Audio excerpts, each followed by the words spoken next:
Welcome to the Project Zion podcast. This podcast explores the unique spiritual and theological gifts Community of Christ offers for today's world.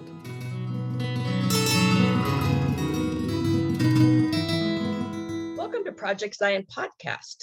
We have completed an entire year of Hebrew, our series on the Old Testament and exploring the Hebrew scriptures.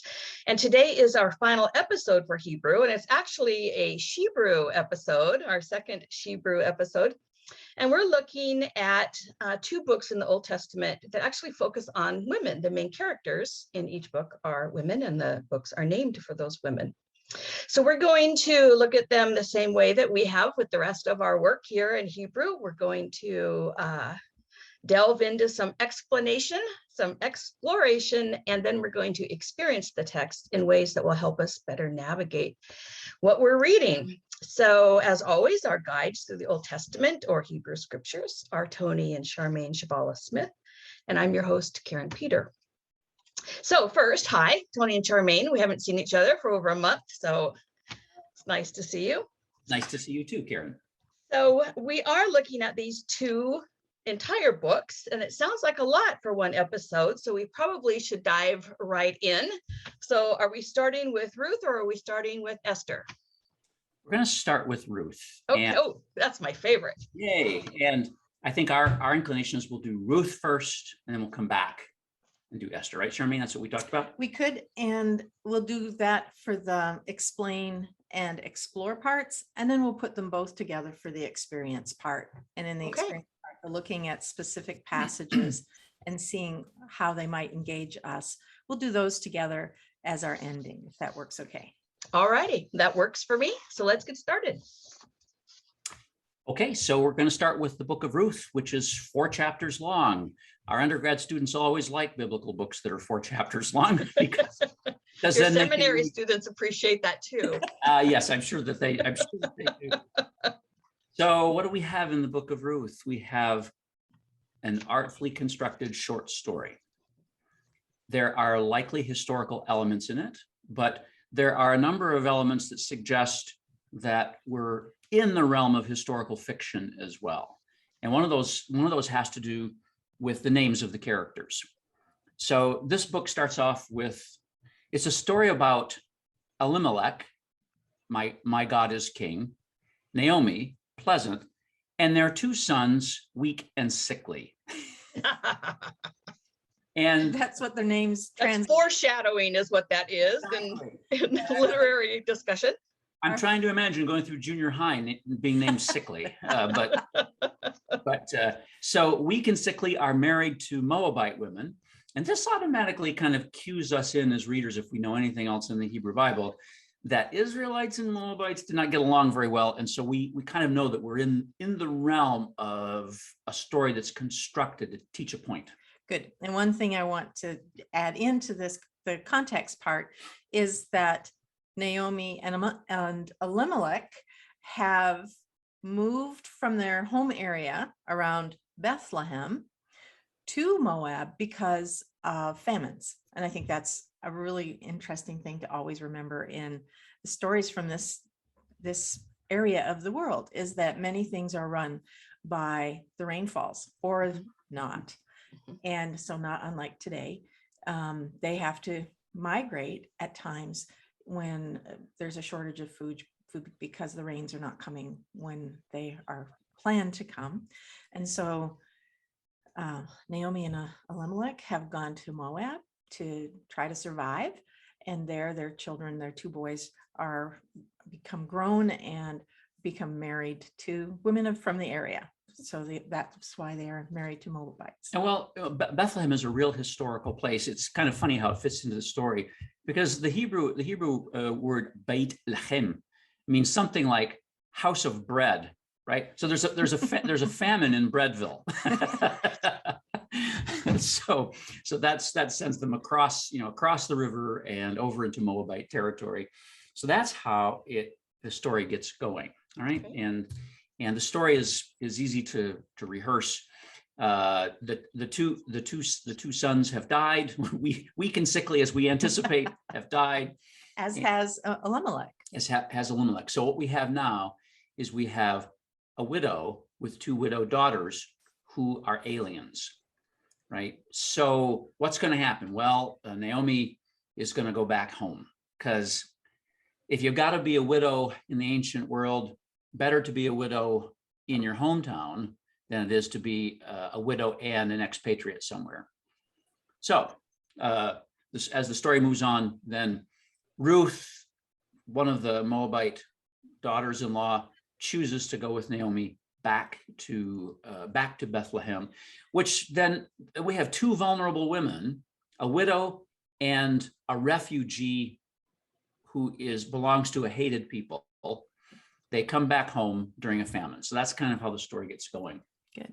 And one of the most quoted parts of Ruth is the part where Ruth affirms to Naomi that she isn't going to go back to her own family, but she's sick with Ruth, even though she knows that she'll be going into a place where she will be seen as an outsider and a foreigner. So if she knows she's going back to Bethlehem, or going to Bethlehem with Naomi, will put her in some ways a new and vulnerable role. So that's the part that we often hear is the part that Ruth says to Naomi, which is, I'll go where you go, your God will be my God. And that's the part that people often hear and use in things like weddings, which we'll talk about a little bit later on, about actually there's way more going on here. Well, weddings and women's retreats. Oh, So yeah. for all our female listeners out there, women's retreats are a long tradition in Community of Christ. And I cannot tell you how many of them I have gone to where they have chosen this as this kind of female fidelity or solidarity or relationship. But if you really look at the text, that is questionable. Right. And I mean, there's lots of questions that can be raised. We don't know, this story doesn't give us any background as to what Ruth's situation would be if she stayed. We don't know if Naomi really wanted the girls to come with her or not. The part that you just talked about, the next line gives a clue though, in that it says when she saw that she was determined to go with her, she didn't say anymore. It's like, well, what was she saying before? Like, no, thank you. I don't know. She doesn't sound that thrilled.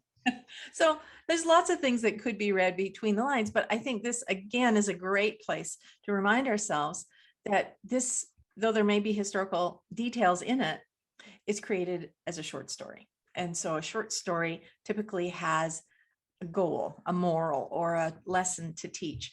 And so it's not going to give us the background, because there may or may not be background to access, but also the people in some ways are a little more two-dimensional. So it's probably, though it was a great deal of fun, it's probably reading between the lines will just take us down little rabbit holes, which might be fun. But well, it is fun if you read between the lines as a cynic, which is how you really should read most of the Old Testament, just for fun, and then go back and read it. When we get to chapter 3, to the scene at the threshing floor, the text invites us to read between the lines. So there's a lot of between the lines going on there. Yes, yeah. Yeah, sorry. It's just a couple other things. When was this book written? Well, this is a book that scholars really disagree on. And some see it as a very ancient text, maybe from the time of King David, so roughly around 1000 BCE. I think the bulk of scholarship currently sees it as a later text written after the exile, Babylonian exile. So sometime after, the 500s BCE. A couple of things suggest it's a later book, though of course the story could have circulated orally in some form for centuries. But in the form we're reading it, so the key one of the key figures is a Moabite, and in the Book of Deuteronomy, which is a later book that comes together during the Babylonian exile, the Book of Deuteronomy says this in chapter 23: "No Moabite shall be admitted to the assembly of the Lord." Right. So these biases have been concretized. Yes. Very explicit. A Moabite prohibition. right. And so here's a little short story that says No, you're wrong. In other words, it could be written as a rejoinder to this Deuteronomic law. And then secondly, you can read Ruth as a kind of counterpoint to the book of Ezra, which is definitely from, say, the 400s BCE. Ezra, which has a kind of, for its own contextual reasons, has a kind of ethnocentric view of Jewish identity. And yet here's a book which says, well, no, and I don't want to, I'm going to get to the punchline of the book right here. No, remember King David, our greatest king that we wish were still king? He's part Moabite. His great grandmother was a Moabite. So in other words, there's this conflict in the Hebrew Bible about what does it really mean to be part of God's people? So just one of the specifics, Tony was talking about Ezra, one of the things that Ezra institutes, because he's concerned about the identity of the Jewish people being what's the word? Anyhow, becoming less concrete, of it being dissipated. He's afraid it's becoming diluted. Yeah. Diluted, that's the word I was looking for. And so he institutes this: if you're married to a non-Jewish woman, divorce her, out with her. And, we want to be pure, whatever that means, since we can see anywhere we read in the Bible that this was not a purely ethnic group that only stayed within their tribal boundaries when it came to marriage. So pure was really a silly word to use with the mix that was already there, but it was this attempt, context, to keep our identity without it being watered down at all and becoming too much like everybody else around us. So well, we have a little bit of that in the Doctrine and Covenants. Yes, we do. Yes. Yeah. There was a you time marry outside the faith, you're weak in Right. the faith.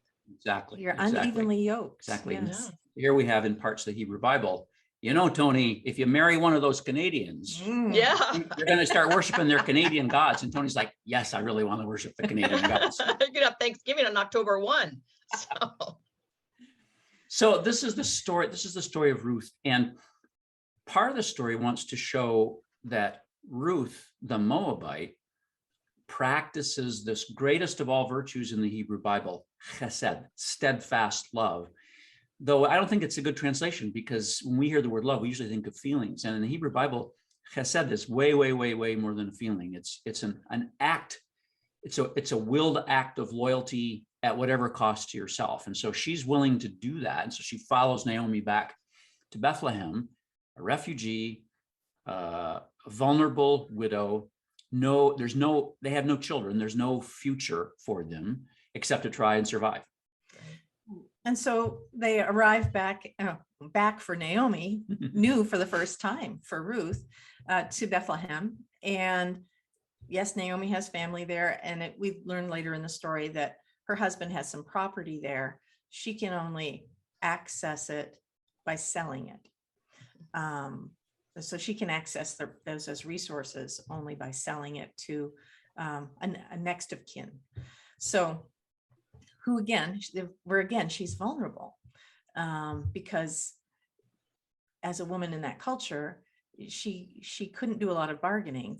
She may very well have to take whatever price her relatives, her husband's relatives, ask. So, or offer, I should say.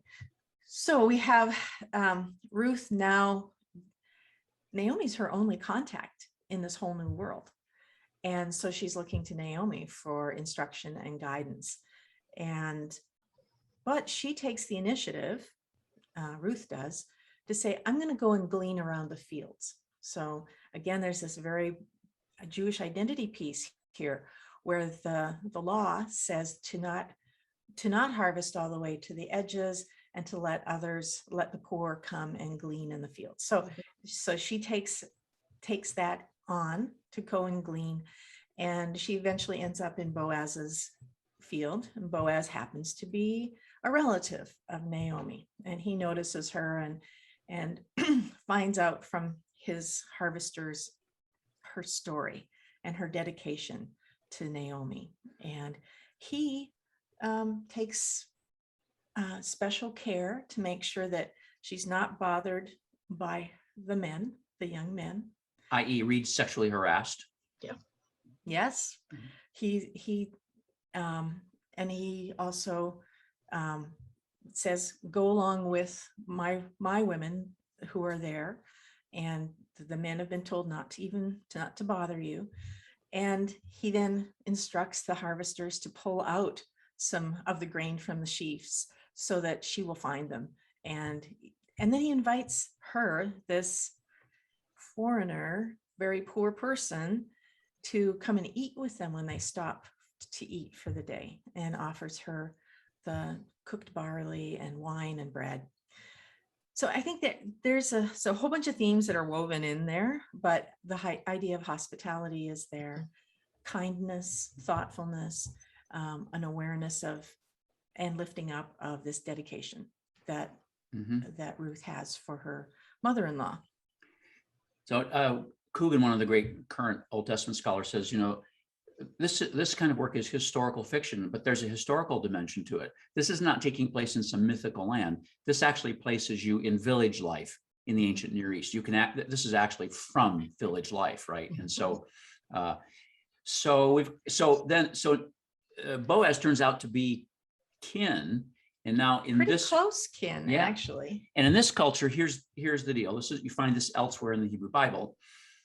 If a man dies without children, then a brother or a kinsperson may try to can marry that woman and try to raise up children on behalf of the deceased husband.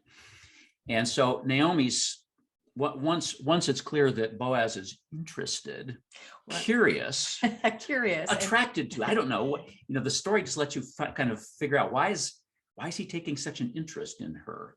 And Naomi, the mother-in-law, is like, okay, here's the door. Here's an option. You can do. Yes, it was very much an option, and schools her in how to take some next steps. And that is such an interesting way to phrase pimping out your daughter-in-law. Charmaine. Yeah, that's how we would look. Some would look at it today, but this is a really good place to put ourselves in the reality of that time, which is, as women, you don't get to decide the structure. You only have ways of figuring out how to survive or thrive in the structure. And you will see this throughout both of these books, both Ruth and Esther.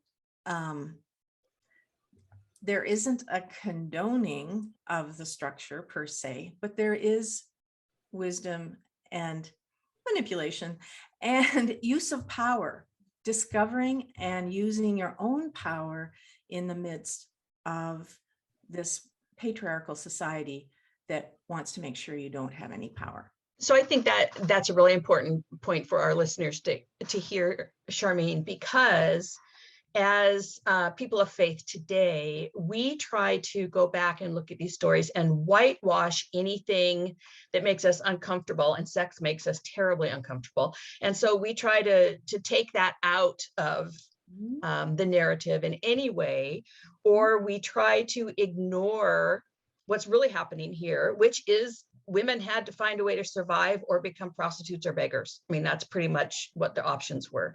So this story tells us how Naomi and Ruth navigate this, but because we're so uncomfortable with the reality of what's happening, we ignore that. And instead, we try to make this story about something entirely more palatable. Right. Yeah. And there's a lot going on here. So Naomi's saying, okay, I'm destitute, basically. And Ruth, even more so. She doesn't have any other means. She doesn't have any family but me. And so, as you'll find throughout the Old Testament, figuring out how to align yourself with men, but using what choice you have in how that's done. So Boaz presents as a very interesting person. It appears that he's older. He's well off, but there's no mention that he's ever been married before. But he's a gentle person. And it appears that he doesn't feel like he has any privilege over women, if that makes sense, that he doesn't have any right to use women in as he could have. Here's a vulnerable woman, he doesn't have to protect her. He, if he had designs on her, he could do things, but instead chooses kindness, chooses generosity, chooses respect. And so, this would be what I would say is Naomi is saying, this man may be, this may be a win-win for everybody. He's also following the laws of hospitality, which go deep in the tradition, and yet could easily be ignored because Ruth is a Moabite, right? Yeah, Exactly. exactly. Yeah. You could justify not taking care of her. Yes. Go ahead, Charmaine. So I want to get us to the threshing floor. Yes, that is the interesting part of the story. Where I was going to tell the next part of the story. Go ahead. If you No, want. please. So, so when Naomi hears how much interest that Boaz has taken in Ruth, she says, all right, this is the moment. This is the moment where we act. And who knows how much Ruth really understands the traditions of this culture, but Naomi says, gussy yourself up, look pretty, put your best rags on, whatever she's got, get clean. And then here's what you do. So it's harvest time. And, the food part of this keeps coming up throughout the story. This is harvest time. That's why they're back there, is because there's now food in Bethlehem. And whereas there had been famine before. So they've come back because it's barley harvest. And because it's barley harvest, people will work during the day and then will eat and drink their evening meal. And in this case, I think before the grain is stored, while it's still drying, they will sleep near the crops so that they're protected. And so here's Boaz, he's eaten his supper, he's drunk, he feels good, and he falls asleep. And Naomi had suggested to Ruth that once he'd fallen asleep, to position herself at his feet. And so for our listeners, Charmaine just made air quotes. little quotation marks around feet, because it's a playful word, I might say, in lots of places in Hebrew scripture, because feet is a euphemism for genitals. And here it's unclear which it means, but the authors are giving us that place to read between the lines if we want to. And so there's this sexual suggestive. Drunk, tired, out in the fields, pretty woman comes and lays at his feet. I don't think there's a lot of between the lines imagination happening there. Karin, sometimes in the Hebrew Bible, a foot is a foot, but sometimes it's not. And so Hebrew readers of the story, they're going to get the play that this, Sure. And then the New Interpreter's Study Bible says there's a couple of other Hebrew verbs being used here, which elsewhere in the Hebrew Bible connote sexual activity. So the story isn't explicit, but the story leaves a lot for the imagination to run with. Right. It's suggesting that Ruth is suggesting far more than what she says, which is, will you put your cloak over me? Right. Will you put your wing over me? Will you take me under your wing? But in effect, it's a marriage proposal, is what she has just done, is propose marriage to him. And he's quite delighted, actually. And it says, yep. I'm not sure that's what it says, Charmaine. I'm reading it right now. Go there. He's got one little obstacle. Right. But before, he's quite delighted, says, stay with me until it's starting to get dawn, and and then leave before people can tell, can see who you are, and then we'll work this all out.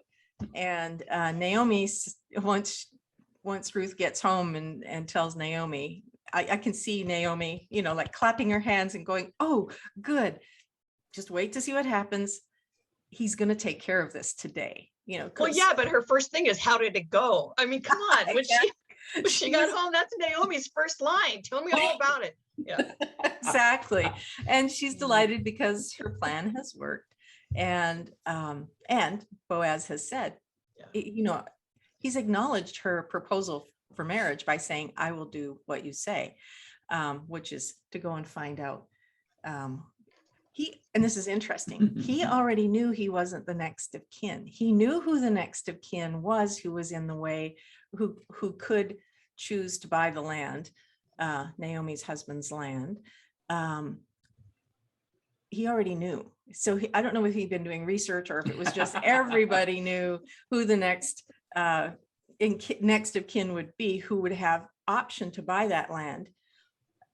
So yeah, so then there's this transaction at the village, at the gates of the village, and this is actually true to life in ancient world. This is the gate, the main entry to a village is where the guys sat around and did business, right? And so it's kind of funny how Boaz does this. He says to the next of kin, "You want the land?" And the guy's kind of like, "Well, yeah, I could do that." And then there's the Moabite girl comes with it, and he's Boaz says, I don't want the refugee girl. That's going to complicate my inheritance stuff. And so Boaz is like, "Yes." Right. And right there and then, in front of the 10 men that were needed in order to solemnize a deal, he basically says, "Well, I guess I could buy it.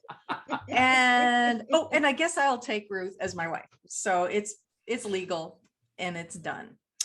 And then the amazing climax of the story is right at the end, where we find out, we wouldn't know this until we get to the end of the story, that Ruth is the great grandmother of King David, right? So if this book is, we'll say, published in the 5th century BCE, when there's a real strong focus on protecting the boundaries of Jewish identity, both ethnically and religiously, and you discover that the great grandmother of Israel's most renowned king was a Moabite. This is like, ha, you're wrong, right? It's that kind of in other words, the Hebrew Bible has all these kinds of conversations and arguments in it, back and forth about how do we do this? How do we follow this God? And there's some more, this is the first time I really followed it through and figured this out too. It has these two little kickers at the end as well. So at that end, where it talks about David being the great grandson of Ruth, it also makes connections back to farther back in the ancestral stories, where we've talked a little bit about Tamar, who was married to Er and then to Onan, and they both died, and she should have then been the wife of the next brother, Shelah, and their dad never made that happen, partly because they were afraid she was like a bad omen and whoever was her husband was going to die, and that was his next son, but so she was not taken in properly into the family and secured her future or to have children within that family tribe. And so she becomes she pretends to be a prostitute and has sex with her father-in-law and has babies by him, twins. One of them is Perez. Perez is the ancestor to Boaz.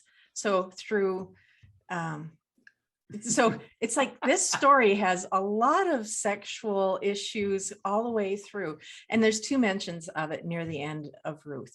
One is where the townspeople kind of give a blessing. May your line be as productive as Perez's, and everybody would know. Why did they pick that particular? They could have gone back to Judah, but they said to Perez. So there's this playfulness again about this You have figured out how to make this work.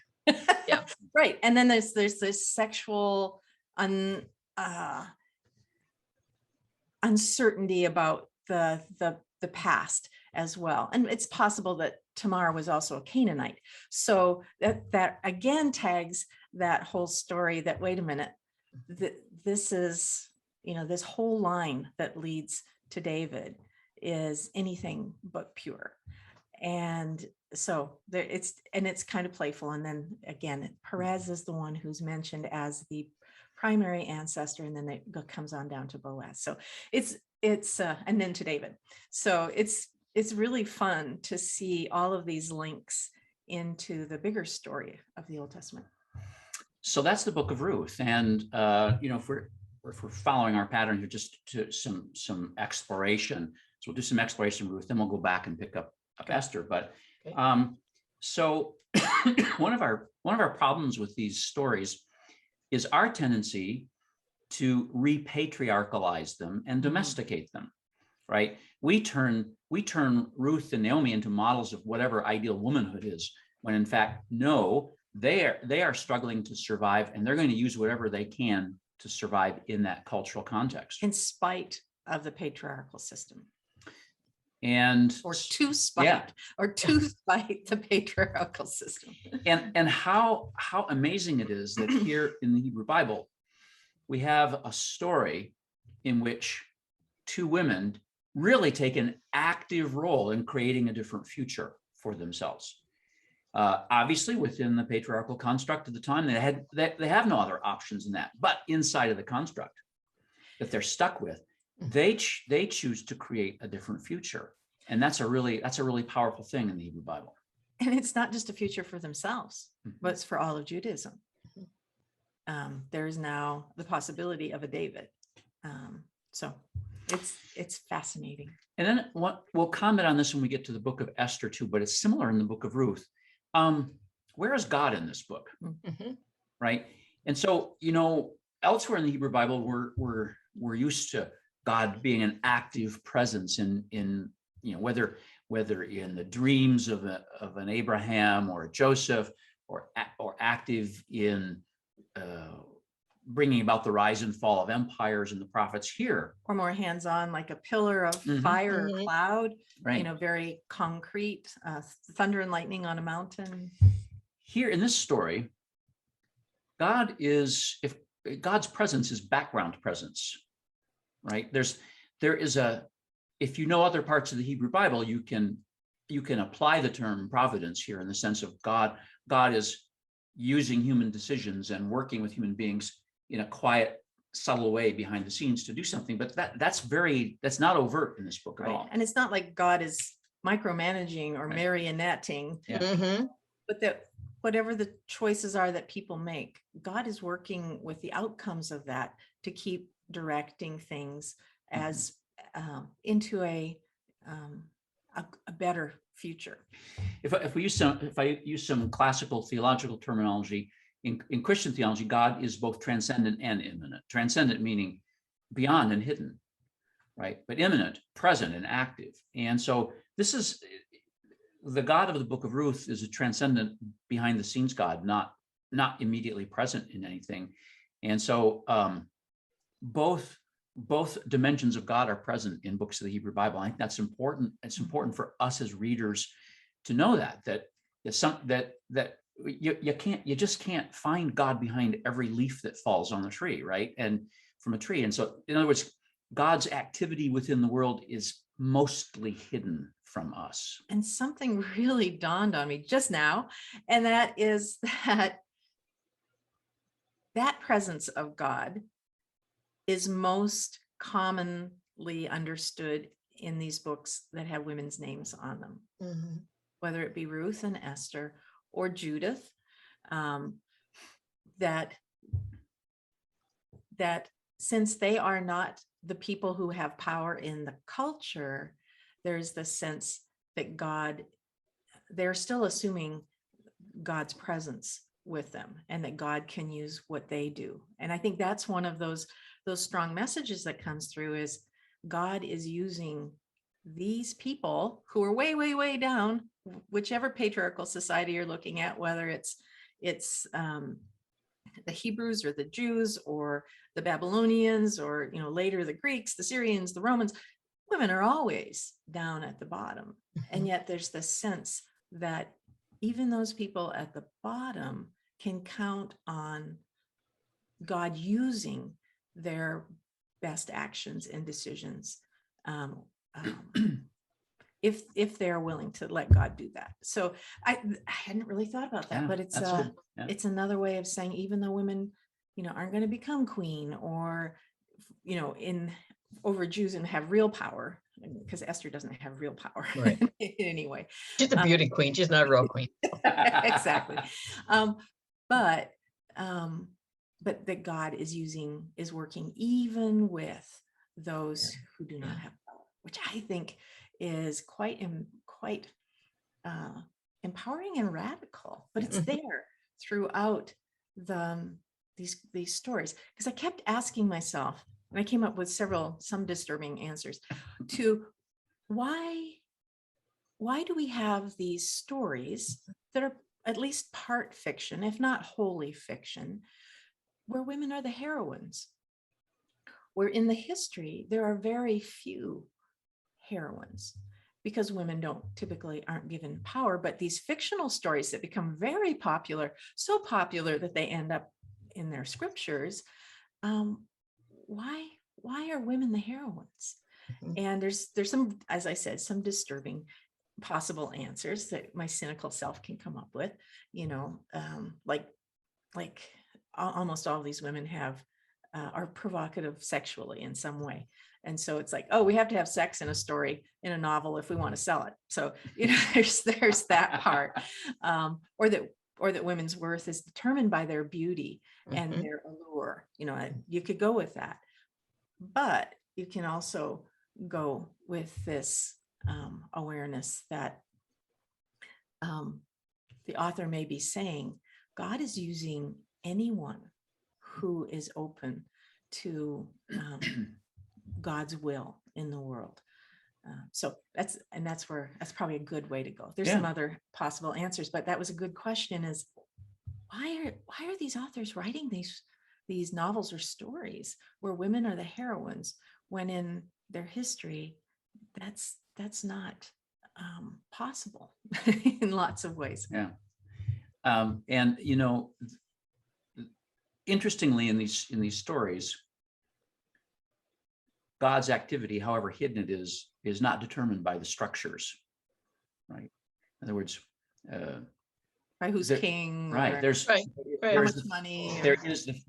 These women characters in these stories have the freedom to act in different ways. Obviously they're bound in structures, but their actions open up different futures even within those structures. I think there's a lot to learn from that, because women are still trapped in structures, right?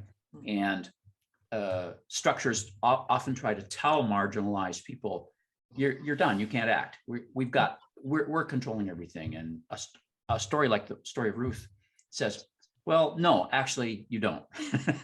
And the story of Esther, which we'll get to in a minute, that also says, no, you don't control everything. Actually, we are able to make choices that can steer the future in a different way.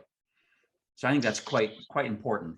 So as I'm listening to this, I'm thinking that when we start stepping back and asking that question, why is this in here?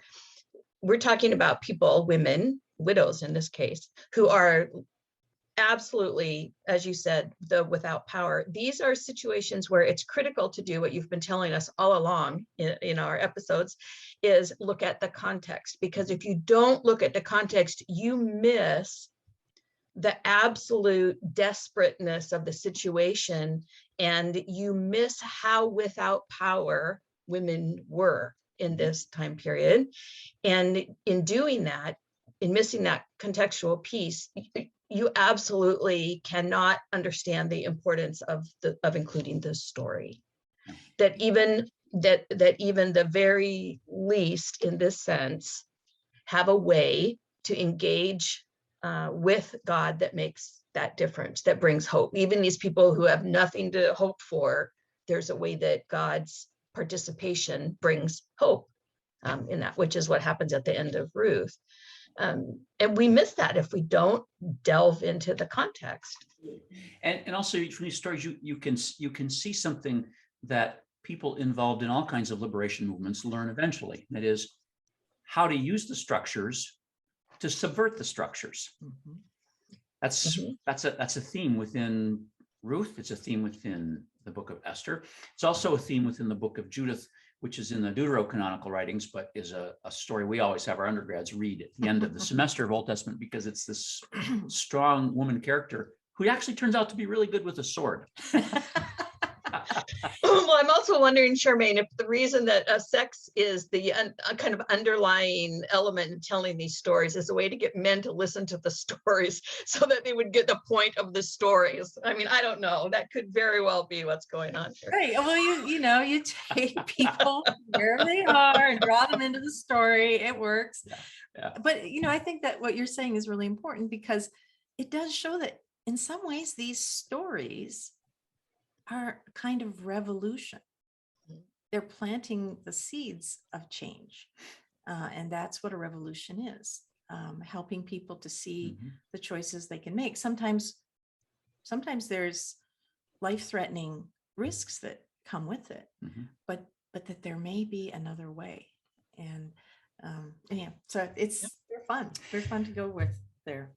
Well, let's back up and go to the Book of Esther, which is also a very fun book. It's very, very fun book, and very it's got all kinds of problematic aspects to it, I think. But again, we're in the genre of historical fiction. This is clearly a novella, 10 chapters long. You can tell that it's fiction, like, for example, the plot devices of reversal of fortunes, constant. Then the numbers that are used, there's 7 of this and 7 of that and 10 of these. There's 10 banquets in the story, this not very long story. And these banquets are like pig fest, man. They just go on and on and on. They're long banquets. But part of the setting here is Jews who are in the Persian diaspora. So the setting is probably around 486 to 465 BCE, when the Persians run the whole area around the Mediterranean. And Jews have some who had been kicked out of Jerusalem at the beginning, some who had stayed out in the Persian Empire in different places. And here are 2 people who are orphans. So Mordecai and Esther, who are cousins. And again, these are the dispossessed. These are the people at the bottom of they're foreigners. Though Persia was very multicultural, they were still seen as outsiders.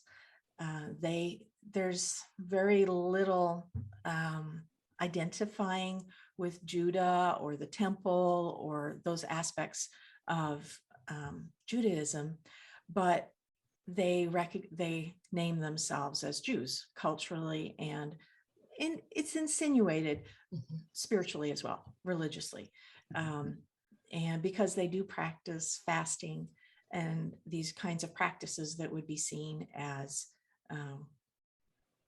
speaking to God, to seeking God's help. But God is definitely not directly mentioned in this book at all. Right. And so in some respects, it is the Judaism that's represented is a more cultural Judaism.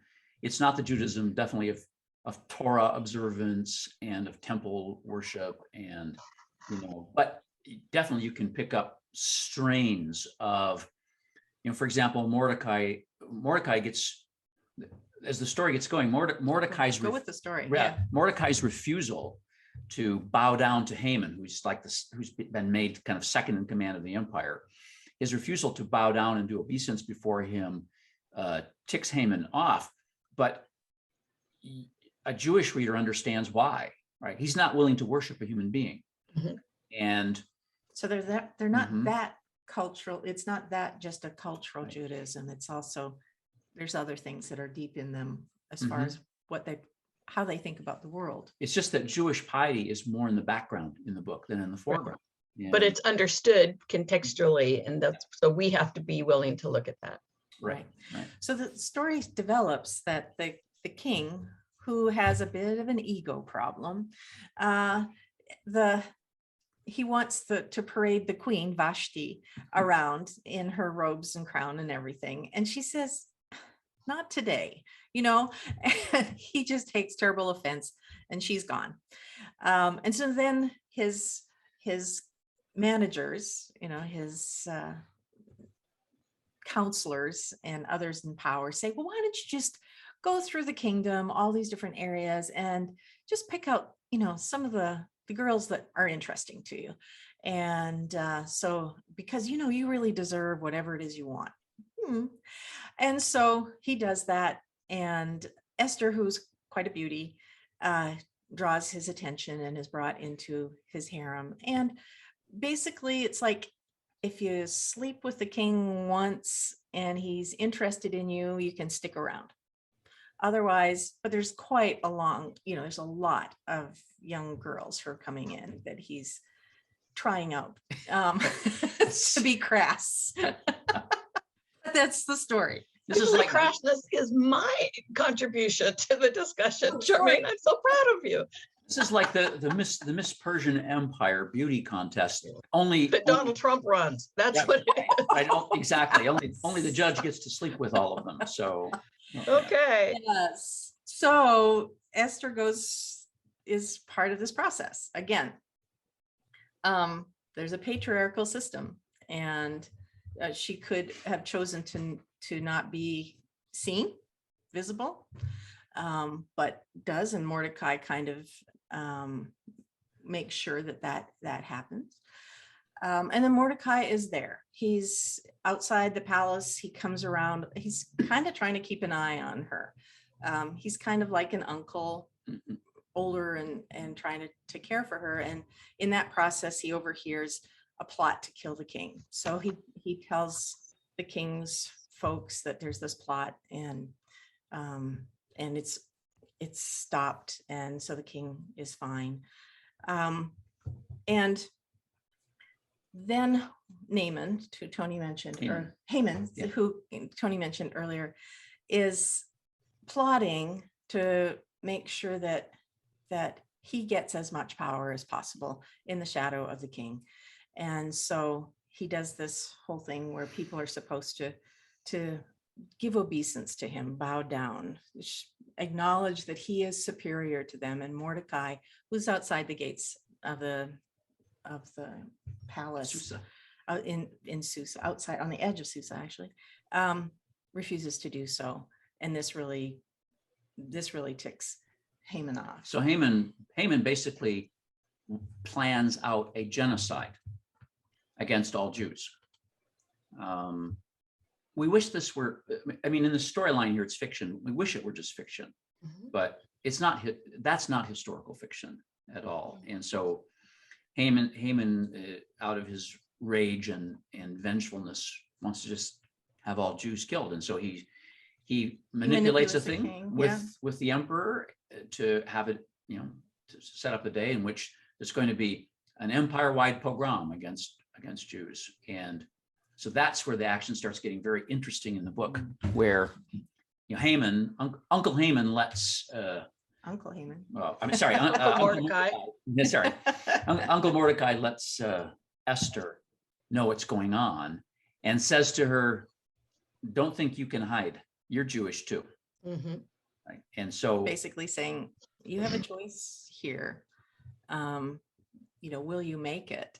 And so she then says, have all the Jews in Susa, bring them together, have them fast for 3 days. And I'll be doing the same with my maids. And then I'll take my chance. And her chance here is to gain the ear of the king, which is a dangerous thing to do, because you can't go into the presence of the king uninvited. he has to invite you with his scepter, acknowledge you, and then invite you in. And as a woman, to be that presumptuous, to assume that she should be in his presence, even though he has, in the intervening time, been so pleased with her that she is the queen and she has a crown and robes and all of that. But she knows that if she tries to get the king's attention and pushes too far, that like Vashti, the previous queen, she could die. She could be out of there. So she knows the risk she's taking. And this is really interesting because what she does is actually what the men in the kingdom do. So where the king sits in his big room, there's a doorway opposite of him, and he can see out into the courtyard. And so Haman does this a little later in chapter 6, after she's done it. But it just seems to be what men usually do to be recognized by the king. And you place yourself opposite of that doorway so that if the king wishes, he can acknowledge that you're in the courtyard. But again, being a woman,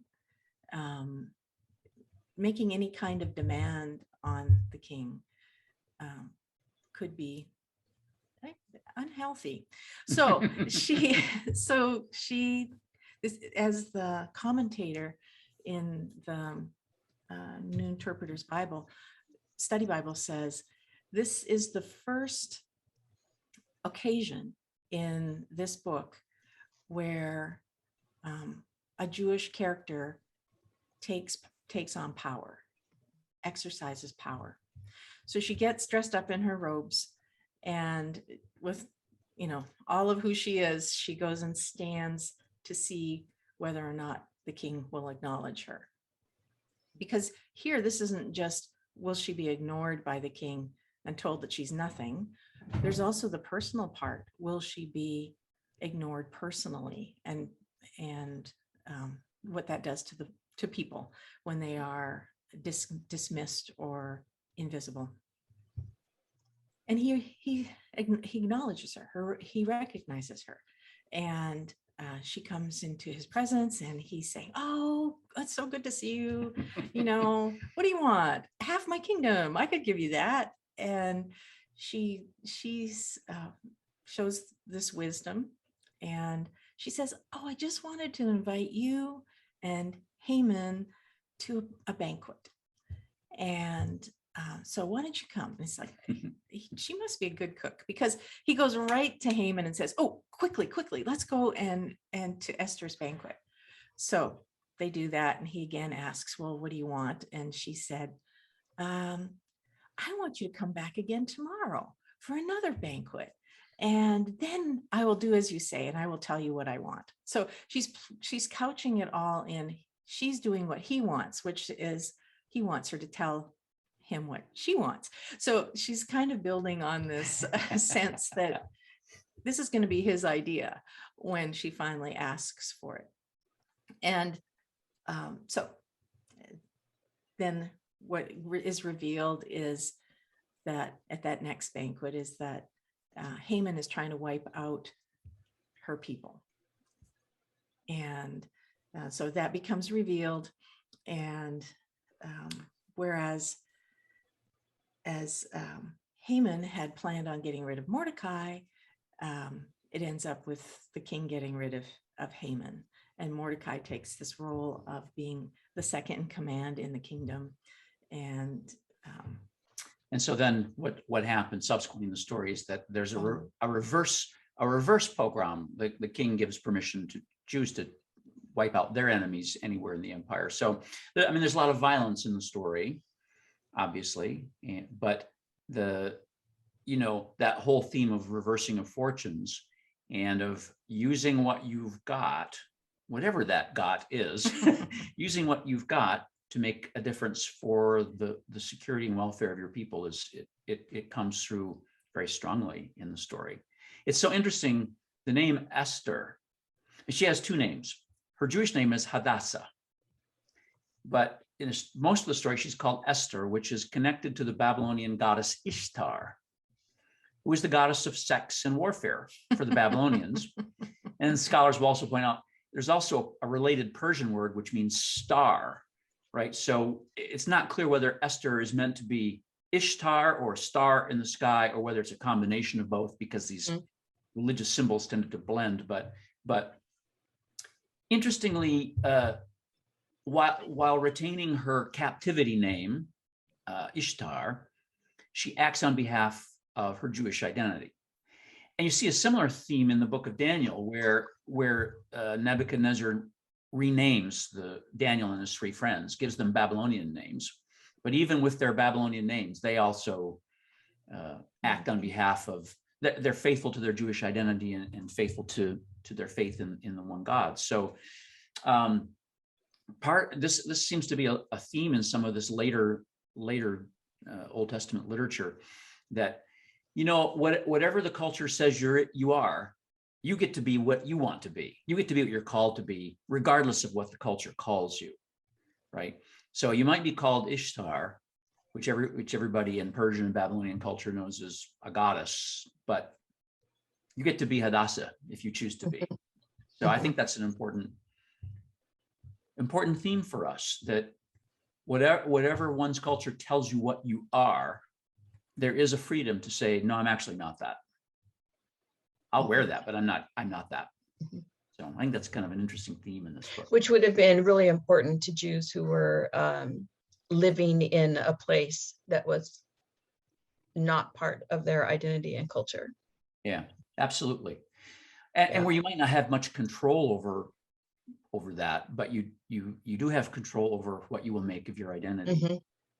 Traditionally, and a lot of scholars would think that the book of Esther might have been written to justify a Jewish feast called Purim, the Feast of Lots, which is of uncertain origin. Some scholars think it was a Babylonian festival that Jews in the Persian Empire adopted.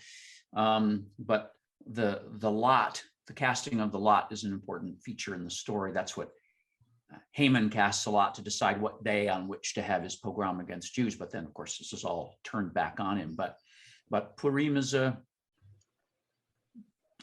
important Jewish festival to this day. The thing is, I don't think you can say that this book was written to justify that, to explain that. I don't think that's adequate to say that this book came into existence to justify a theme. To promote it. I mean, that's what some scholars Yeah. So you can go on, you can Google it or go on YouTube and see Purim celebrations. It's a children's holiday, most now, and celebrated with dressing up as beauty queens and having the king select his favorite, being Esther, and you have Mordecai, you have Haman, you eat a certain kind of cookie. I mean, there's all kinds of fun. It's like it's an established celebration in a way to tell it that children begin to understand and rehearse the story of their identity, even in captivity. And it's a fairly secular. Very much so. And again, YouTube, you can get all kinds of fun.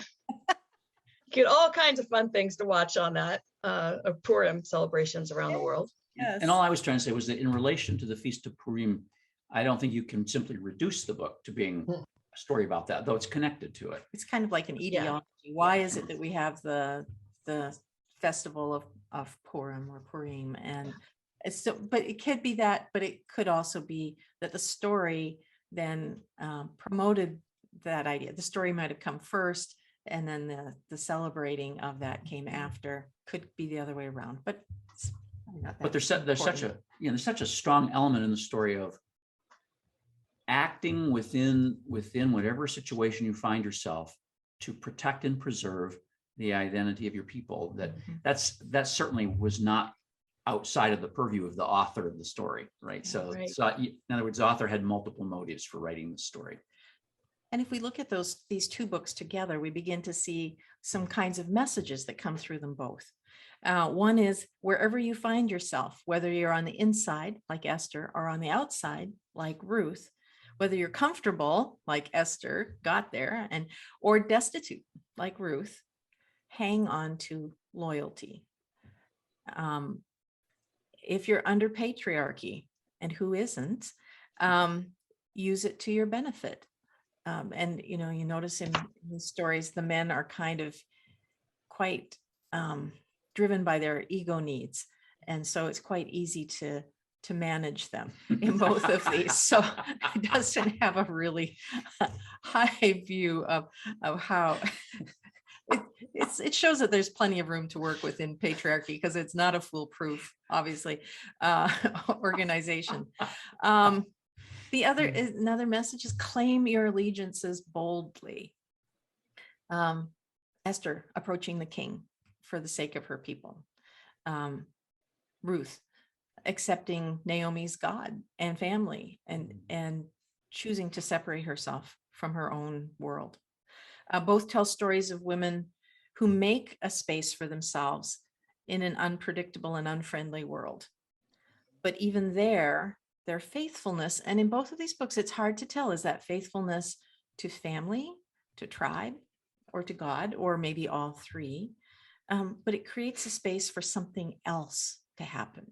And that's, again, the idea of providence, that God can use that something else, or that space, to create something else. So I would say there's 5 good news pieces in these books. Your status, whether it's an orphan, whether it's a widow, whether it's an outsider, it does not determine your worth or your future. And then seeking personal comfort, or following the rules, or being a nice, quiet girl who lets men make all the decisions, it's not an option if you are to survive physically and spiritually. The third one is, though you may have few choices, choose risk and change for the sake of love, loyalty, or faith.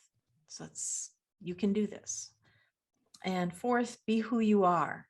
In this case, unapologetically be a woman. Physically, mind, and spirit. Let all of who you are be and act. And then the welcome, the help of others. For Ruth, it's Naomi, and eventually Boaz. For Esther, it's Mordecai, and then her maids, and people who are supportive of her, who are fasting with her. And then trust yourself and others selectively, and God. And then the last one, the good news is food, food, food. Because in Esther, there are 10 banquets. And it's at the banquets where some of the important plot line, the things that move the plot line forward, happen. So, and food, you think about Ruth again, food greases the wheels of possibility. Esther's 2 banquets where she gets the king's interest and ear.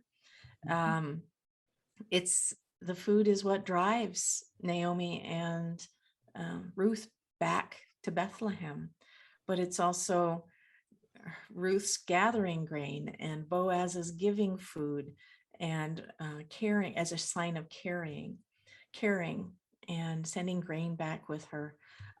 All of these, food is everywhere in these stories, and I think that's something that we sometimes, yes, it's part of generosity, but it's also something else. It's about, what is it we say about maintaining each other? What does it say about the source of where things come from, and who's involved in it, in the making and the offering? It's a kind of connector that we often don't think about. And these stories, and actually in Judith as well, food plays a very prominent role. So just a fun little piece to think about. I'm going to share just for the experience part. And here again, we know that scripture has been used to harm people. And so we were wanting to provide a different way of approaching scripture. And so the way that we do this in this experience part of these podcasts is to find ways to identify with the characters, and then see if there's anything that's happening in the character's life that fits for you. And let that be the invitation into the scripture, rather than in some of the other ways that it may have been used as a power tool against you. And Charmaine, you hit mute, so we missed your last sentence. You're still muted.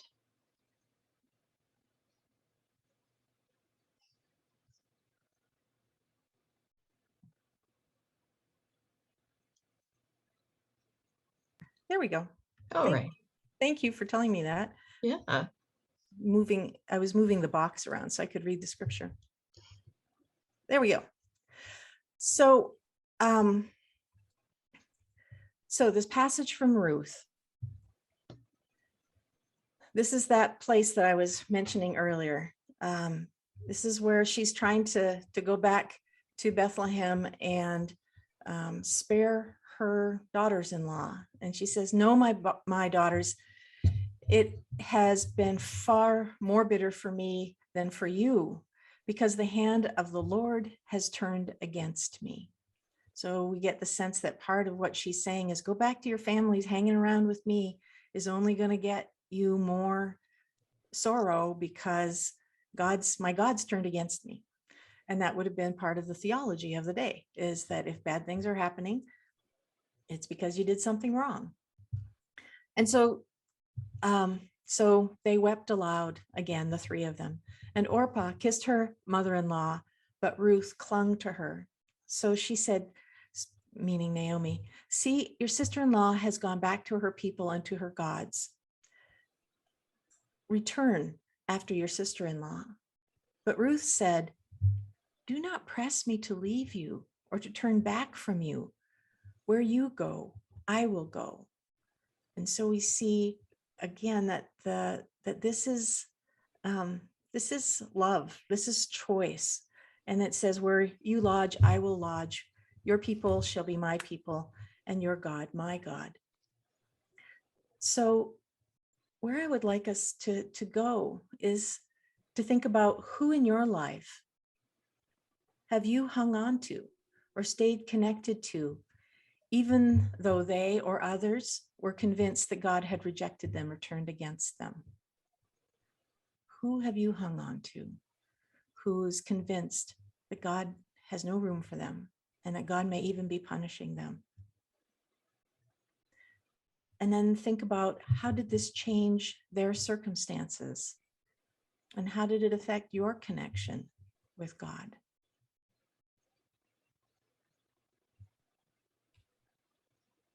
And then one more. When have you, like Naomi, felt deserted by God? And for many of us, there's going to be those times, one or more times in our lives. And who, if anyone, chose to accompany you through that dark time? And to remember and write down their name and spend a little time with that thought in the next little while. So go on to Esther, and we're going to just pick up in that part where Esther says, go gather all the Jews and fast on my behalf, basically so that I'll know what's the right thing to do or have the courage to do it, and I'll do the same. And after that, I'll go to the king, even though it's against the law, and if I perish, I perish. And on that third day, Esther put on her royal robes and stood in the inner court of the king's palace opposite the king's hall. And the king saw her, and she won his favor, and he held out his golden scepter, and she approached. And that's when she invites him to the banquet, the first of the banquets, and asks him to bring Haman. Bring Haman quickly so that we may do as Esther desires. So the king and Haman came to the banquet that Esther had prepared. While they were drinking wine, the king said to Esther, what is your petition? It shall be granted you. And what is your request? Even to the half of my kingdom it shall be fulfilled. Then Esther said, this is my petition and request. If I've won the king's favor, and if it pleases the king to grant my petition and fulfill my request, let the king and Haman come tomorrow to the banquet that I will prepare for them, and I will do as the king has said. And so then the rest of the story unfolds. But here's a question a thought and then a question or two. So Esther uses her robes, her dignity. You can imagine her standing there, her wisdom, her position, her cooking, and her courage to take the next step for the sake of others. Think about those in your world who need someone to stand for them or with them right now, and write down their name or names. Or if it's a group, write that down as well.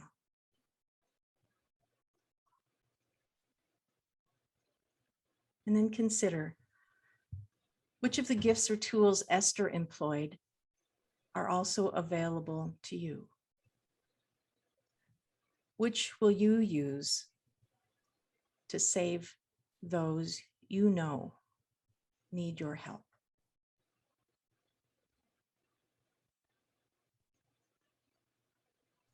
All right. Okay, so those are really lovely ways to experience those passages, Charmaine. I want to thank you for those, because we can get really caught up in some of the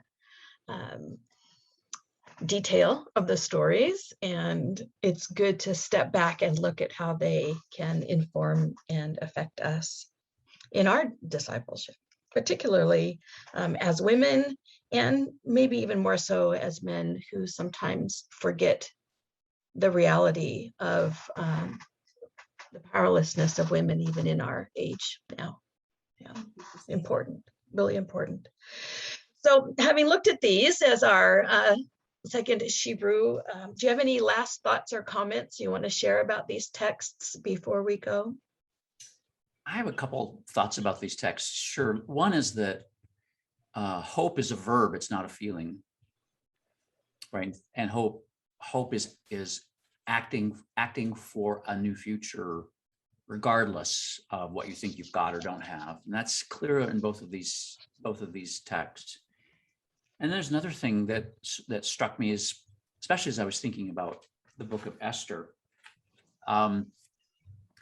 Dietrich Bonhoeffer, in his Letters and Papers from Prison, this great 20th century German theologian who was hanged by the Nazis, he said he came to this realization that we as Christians have to act, and these are his words, as if God were not given, as if God were not present. We waiting around to see what God wants us to do sometimes is the very wrong thing to do. When we probably know what God wants us to do. We probably know right. what was just and right to do. And so we have to act for justice on the basis of the best we know in the circumstances we are. And justice here would be that which upholds those who are weak, are the least, are the marginal, are those who have been degraded or dehumanized by others. We will find God as we act for them. And I think in these books that scarcely mention God, both of the main characters are acting on behalf of God, but acting out of their freedom as if God were not given, that it's up, in some sense, up to them. So I think that's another lesson I learned from these texts, both of these books, ethically. And you also can learn that lesson from the book of Judith too, which has a similar situation. I think the last thing I might say is, wherever you find yourself in the world, and I'm probably saying this particularly to women, whether you find yourself in a time of mourning and despair, like Naomi at times, where she's given up and she says, don't call me by my name, call me from my sorrow, call me a different name, because I have no joy anymore. Or whether you find yourself in a place with opportunities that you couldn't have expected, or if you find yourself provoked or called to take a risk, to make a change, to stand for those who most need you to stand with them, to be okay with wherever you might be on that spectrum. God is still with you. wherever you are. Thank you. So with that, I want to let our listeners know that we will act in hope as a verb and not a feeling as we continue in 2022 with our podcast. But we're going to begin to explore the New Testament, starting with the Gospels and the Book of Acts in January. And so we hope that you will tune in and listen, or go to the YouTube channel, Latter-day Seeker Ministries, and watch the video of these podcasts. So I do have a closing thought that I found that kind of fits in with the comment of acting in hope, but also the comment of women working within the systems to accomplish change as best they can. So this comes from the Reverend Mona West. As each character makes choices that go beyond the letter of the law, and she's referring to the Book of Ruth, that character moves toward more authentic existence within the narrative and within society. And so we can thank the Reverend Mona West for her comments there. And until next time with our episodes for the New Testament, we will close. I'm Karin Peter. This has been Hebrew with Tony and Charmaine Chvala-Smith. Thank you so much for listening.